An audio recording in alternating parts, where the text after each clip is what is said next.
Yesus. Sama-sama katakan amin.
Dengan nama Allah Bapa dan nama anaknya Tuhan Yesus Kristus dan nama Roh Kudus yang menjadikan langit dan bumi. Kita berdoa, ya Allah, kasihanilah kami orang yang berdosa ini. Amin.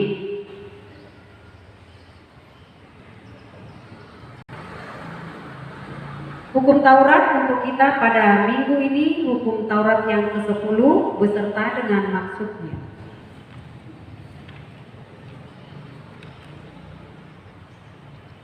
Hukum Taurat yang ke-10, jangan engkau mendambakan rumah sesamamu, jangan engkau mendambakan akan istri atau pembantu laki-laki maupun perempuan, ternaknya atau segala sesuatu milik mereka.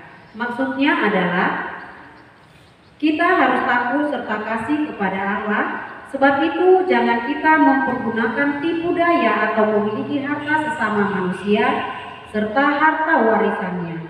Kita harus membantu mereka memelihara hartanya. Dan jangan kita menghasut baik istri maupun pembantunya dan menipu ternaknya. Kita patut menasehati mereka serta membujuknya agar tetap cinta dan setia kepada tugasnya. Demikianlah hukum Tuhan. Mari kita berdoa.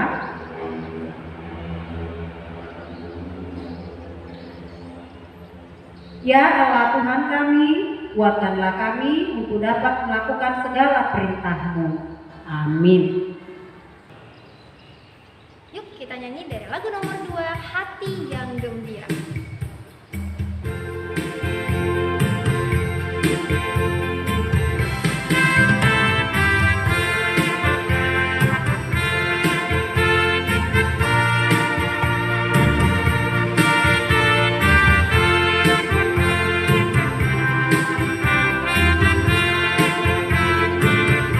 Hati yang gembira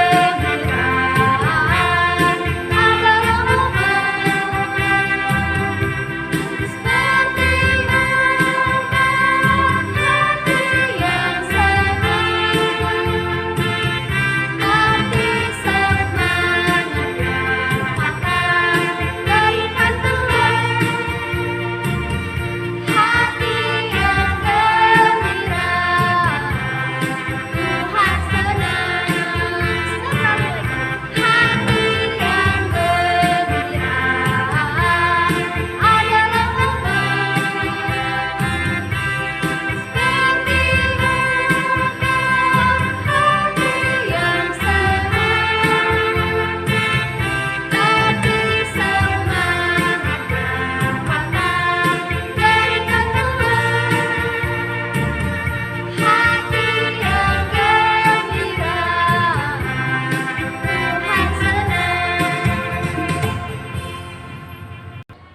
Marilah kita merendahkan hati untuk pengampunan dosa-dosa kita. Kita berdoa. Ya Tuhan Allah, ampunilah akan kesalahan kami, seperti kami mengampuni orang yang bersalah kepada kami. Amin. Ya, ayat bulanan untuk kita pada minggu ini dari 1 Tesalonika 23, 1 Tesalonika 5 ayat 23. Beginilah firman Tuhan. Salam, semoga Allah damai sejahtera menguduskan kamu seluruhnya, dan semoga roh, jiwa, dan tubuhmu terpelihara sempurna dengan tak bercacat dan pada kedatangan Yesus Kristus Tuhan kita. Amin. Demikian ayat bulanan untuk kita. Kita berdoa. Berbahagialah orang yang mendengar akan firman Tuhan serta menyimpannya semuanya di dalam hatinya. Amin. Nah, kita bernyanyi dari lagu nomor 3, Sekarang Saya Sudah Bebas.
Marilah kita mengaku iman kita bersama-sama, kita mengucapkannya bersama-sama. Aku percaya kepada Allah Bapa yang Maha Kuasa, yang menciptakan semesta langit dan bumi. Aku percaya kepada Yesus Kristus, Anak Allah yang tunggal Tuhan kita, yang dikandung daripada Roh Kudus, lahir dari anak Maria, yang menderita sengsara di bawah pemerintahan Pontius Pilatus, disalibkan, mati dan dikuburkan, turun dalam kerajaan maut, pada hari yang ketiga bangkit pula dari antara orang mati, naik ke sorga, duduk sebelah kanan Allah, Bapa yang Maha Kuasa, dan akan turun dari sorga untuk menghakimi orang yang hidup dan yang mati. Aku percaya kepada Roh Kudus, adanya satu gereja yang kudus, pengampunan dosa, kebangkitan daging, dan hidup yang kekal. Amin.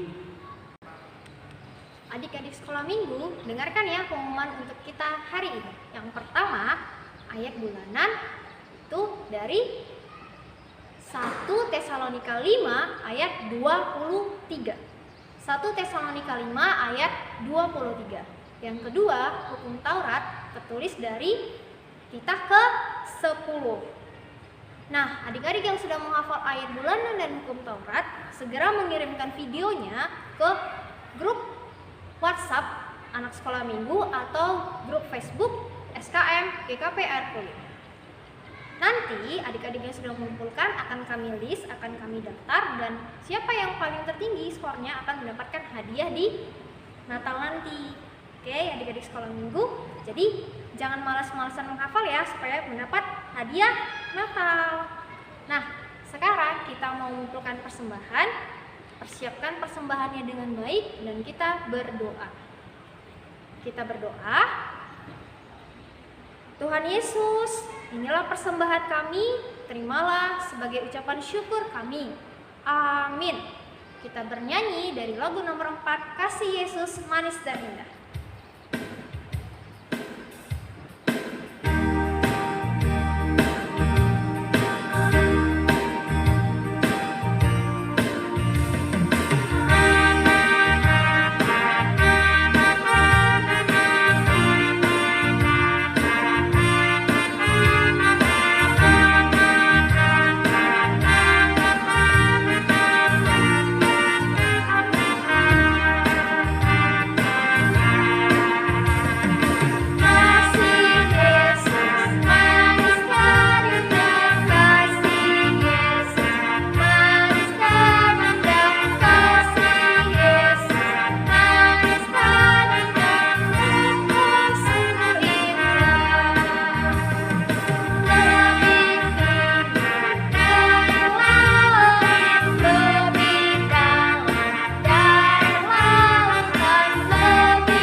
firman Tuhan. Hari ini firman Tuhannya dibawakan oleh Kak Esther. Adik-adik sekolah minggu, sekarang kita mau mendengarkan firman Tuhan. Nah, sebelum mendengarkan firman Tuhan, kita satukan hati kita bersatu di dalam doa.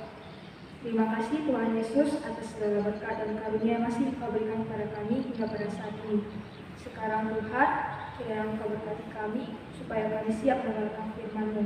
Di dalam nama-Mu kami berdoa dan mengucap syukur. Amin. Firman Tuhan yang menjadi renungan bagi kita pada hari ini tertulis dari Matius 21 ayat 18 sampai 22. Jangan lupa ya disiapkan Alkitabnya, Matius 21 ayat 18 sampai 22. Kakak akan membacakannya untuk kita semua. Adik-adik bisa mengikutinya di rumahnya masing-masing. Yesus mengutuk pohon ara. Pada pagi-pagi hari, dalam perjalanannya kembali ke kota, Yesus merasa lapar. Dekat jalan, ia melihat pohon ara lalu pergi ke situ. Tetapi ia tidak mendapat apa-apa pada pohon itu selain daun-daun saja. Katanya kepada pohon itu, "Engkau tidak akan berbuah lagi selama-lamanya." Dan seketika itu juga, keringlah pohon ara itu. Melihat kejadian itu, tercenganglah murid-murid lalu berkata, "Bagaimana mungkin pohon ara itu sekonyong-konyong menjadi kering?" Yesus menjawab mereka, "Aku berkata kepadamu, sesungguhnya jika kamu percaya dan tidak bimbang, kamu bukan saja akan dapat berbuat apa yang diperbuat dengan pohon ara itu, tetapi juga jika kamu berkata kepada gunung ini, beranjaklah dan tercampaklah ke dalam laut, hal itu akan terjadi. Dan apa saja yang kamu minta dalam doa dengan penuh kepercayaan, kamu akan menerimanya." Demikian firman Tuhan. Nah, adik-adik, cerita ini menceritakan tentang Tuhan Yesus yang mengutuk pohon ara. Kira-kira kalian tahu nggak kenapa Tuhan Yesus mengutuk pohon ara? Ini kakak kasih tahu ya. Tuhan Yesus mengutuk pohon ara karena pohon ara itu diceritakan di sini. Kelihatannya itu dia punya daun yang lebat, punya daun yang rindang. Taunya setelah ditengok dia tidak memiliki buah, makanya Tuhan Yesus mengutuk pohon ara. Nah, kalau kita lihat di cerita sebelumnya, cerita Tuhan Yesus mengutuk pohon ara ini merupakan kelanjutan dari cerita percakapan Tuhan Yesus dengan imam Yahudi.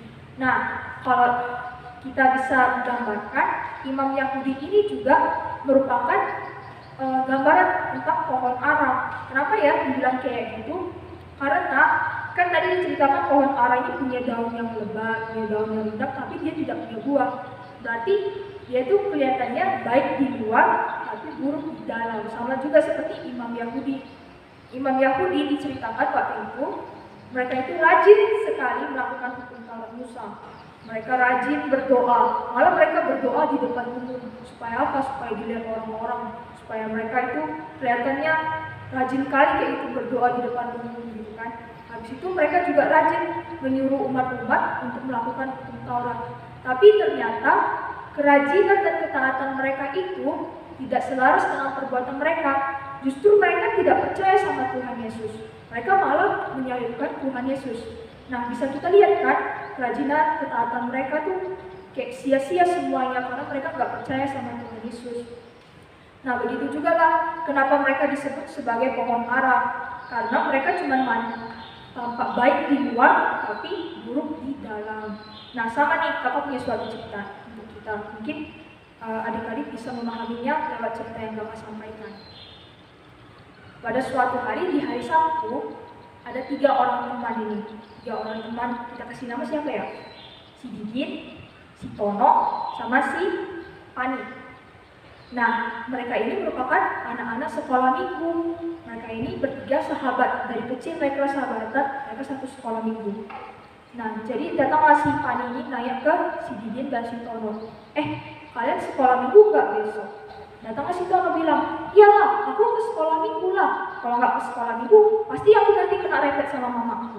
Datanglah si Didin bilang kayak gini, "Kalau aku harus rajin ke sekolah minggu, karena aku kan pengen kelihatan rajin, Aku kan nggak mau absenku banyak di sekolah minggu supaya aku bisa dapat hadiah, supaya aku nanti dicap jadi anak rajin. Kamu kenapa sih nanyain kayak gitu, Pani? Kami tahu kok kamu tuh nggak rajin sekolah minggu. Ngapain sih nanya-nanya kayak gitu? Lalu si Pani bilang kayak gini, ya aku memang nggak rajin sekolah minggu, tapi aku rajin loh baca Alkitab, malah aku rajin baca Alkitabnya setiap hari. Tiba-tiba pas si Pani bilang kayak gitu, kena lemparlah si kepala Tono ini dengan bola. Aduh, sakit kan? Sakit. Datanglah yang lempar bola ini ke si Tono. Aku kak, maaf, aku nggak sengaja. Terus si Tono dengan mukanya marah, dia bilang kayak dia sama anak itu. Kamu kalau main itu hati-hatilah. Kalau nggak bisa main, ya udah mainlah sana, jauh-jauh, jangan di sini. Emang kau pikir taman ini punya bapak kau apa? Kayak gitu kan, kasar sekali si Tono ya. Jadi datang si Didi bilang kayak gini, dia ikut juga mengkompor-kompori si Tono. Iya nih, kalau kau nggak mau main, ya udah, nggak usah main di sini. Mending kau main di rumah aja, main sama tembok sana. Terus anak ini minta maaf lah dia kan, minta maaf supaya mereka itu mau memaafkan kesalahan dia, karena dia nggak sengaja melempar bola itu ke si Tono. Lalu melihat hal itu, si Pani bilang kayak gini, udah, Didin, Tono, kalian maafin aja dia nggak sengaja kok. Gitu. Rupanya si Tono ini nggak terima, aku nggak terima, pokoknya kepalaku udah sakit. Kalau aku kenapa-napa kayak mana? Kalau nanti misalnya pecah kepalaku kayak mana? Kalau nanti sampai geger otakku kayak mana? Nggak terima si Tono. Tapi si Pani itu berusaha melerai mereka. Jadi disuruh Pani lah anak itu pergi membawa bolanya. Dan si Pani bilang ke Didi dengan Tono, udahlah lupain aja. Itu tuh dia nggak sengaja. Kalian penting siap-siap untuk sekolah minggu besok. Akhirnya mereka semua pulang ke rumah masing-masing. Nah, dari cerita yang Kakak sampaikan barusan, ada yang tahu nggak pesannya apa? Kaitannya dengan pohon ara. Nah, Kakak kasih tahu ya. Jadi, si Didi dengan si Tono ini bisa dibilang sama seperti pohon ara. Mereka kan kelihatannya rajin sekolah minggu, rajin sekali mereka. Ya, rajin sekolah minggu supaya apa? Supaya nggak diomelin mamanya, supaya nggak diremehin mamanya, supaya dapat hadiah. Tapi kenyataannya apa? Mereka justru tidak mau memaafkan. Mereka justru marah-marah ke anak yang nggak sengaja tadi melemparkan bola ke si Tono. Malahan justru si Pani yang mencerminkan perbuatan kasih, walaupun dia nggak rajin sekolah minggu. Nah, itu tadi kita sebagai anak-anak sekolah minggu diajarkan untuk tidak seperti pohon ara, tidak seperti imam-imam Yahudi yang kelihatannya baik, yang kelihatannya ya mencerminkan perbuatan baik lah, tapi ternyata busuk di dalam. Nah, kita jangan seperti itu ya. Kita harus menunjukkan kerajinan kita. Kakak ya, kita percaya pasti adik-adik di rumah ini pada rajin-rajin kan sekolah minggu. Pasti rajin lah kan, nengok live streaming. Pasti rajin kan ya? Iya dong, harus rajin. Kalian pasti harus rajin baca Alkitab, rajin berdoa, rajin nonton live streaming, ya rajin sekolah minggu. Tapi itu semua bakal sia-sia kalau kalian itu nggak menunjukkan perbuatan kalian lewat ya perbuatan kalian sehari-hari. Kalau misalnya kalian rajin sekolah minggu, rajin nonton live streaming, tapi kalian tetap aja melawan orang tua, tetap aja kalian berbuat nakal, tetap aja kalian bully teman-teman kalian, ya sama aja, sama kali tol kayak gitu. Semua itu sia-sia. Makanya di sini firman Tuhan mengajarkan kita supaya kita mencerminkan buah-buah kita itu melalui perbuatan. Jadi jangan seperti pohon ara, jangan seperti imam Yahudi, jangan seperti si Dini dan si Tono. Kita harus mencerminkan buah-buah perbuatan kita itu lewat perbuatan kita sehari-hari aja gitu. Lewat perbuatan sehari-hari yang sederhana aja, nggak usah sampai berat-berat kali lah. Misalnya dengan tidak melawan orang tua, atau enggak dengan rajin membuang sampah pada tempatnya, atau melakukan perbuatan-perbuatan baik yang sederhana, itu sudah cukup menunjukkan buah-buah dari perbuatan kita. Demikianlah yang bisa Kakak sampaikan. Ternyata di sini firman Tuhan mengajarkan kita supaya Tuhan Yesus, di sini firman Tuhan mengajarkan kita bahwa Tuhan Yesus ingin kerajinan kita, ketaatan kita itu tercermin semuanya dengan sikap percaya pada Tuhan Yesus. Jadi kalaupun kita tetap rajin baca Alkitab, rajin melakukan hukum Taurat, tapi kita tidak percaya sama Tuhan Yesus juga sama aja. Itu semua sia-sia. Jadi harus laras, kita tuh harus laras, harus saling. Kita rajin sekolah minggu, rajin baca Alkitab, juga harus ditunjukkan melalui perbuatan-perbuatan baik kita. Demikian adik-adik sekolah minggu harus seperti itu ya. Oke, sampai sini sudah paham. Kita akhiri firman Tuhan, kita bersatu dalam doa. Terima kasih Tuhan Yesus atas segala berkat dan karunia yang masih Engkau berikan kepada kami. Terima kasih ya Tuhan, kami sudah mendengarkan firman-Mu. Ajarlah kami Tuhan menjadi anak sekolah minggu yang bisa mencerminkan buah-buah melalui perbuatan-perbuatan kami. Terima kasih Tuhan Yesus, dalam nama-Mu kami berdoa dan mengucap syukur. Amin. Nah, adik-adik sekolah minggu, khotbah Kak Esther tadi bagus ya. Intinya kita tidak boleh menjadi pendengar saja, tapi harus menjadi pelaku firman Tuhan. Nah, untuk lagu penutup kita bernyanyi dari lagu nomor 5 dari Kidung Jemaat nomor 280, judulnya Aku Percaya. Kita nyanyikan ayat yang pertama dan kedua.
Marilah kita berdoa untuk menyerahkan persembahan kita kepada Tuhan.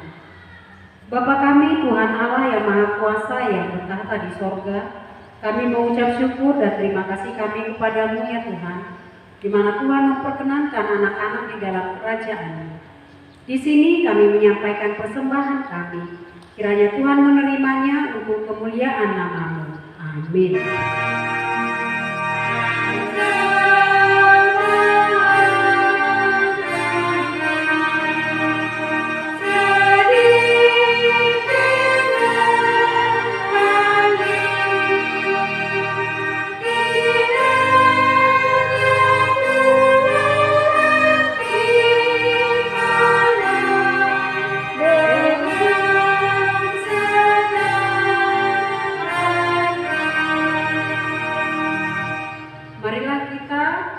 Berdoa di dalam doa Bapa kami. Bapa kami yang di sorga, dikuduskanlah nama-Mu, datanglah kerajaan-Mu, jadilah kehendak-Mu di bumi seperti di sorga. Berilah kami pada hari ini makanan kami yang secukupnya, dan ampunilah akan kesalahan kami, seperti kami mengampuni orang yang bersalah kepada kami. Dan janganlah membawa kami ke dalam pencobaan, tetapi lepaskanlah kami daripada yang jahat, karena Engkau yang punya kerajaan dan kekuasaan dan kemuliaan sampai selama-lamanya. Amin. Kiranya Tuhan Allah memberkati kita dan memelihara kita.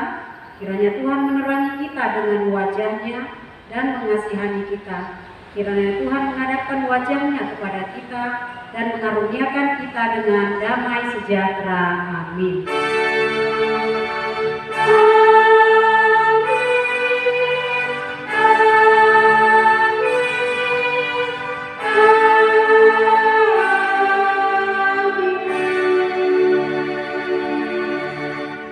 Demikian ibadah kita. Shalom, salam sehat, selamat hari Minggu, dan selamat Advent untuk kita semua. Dah.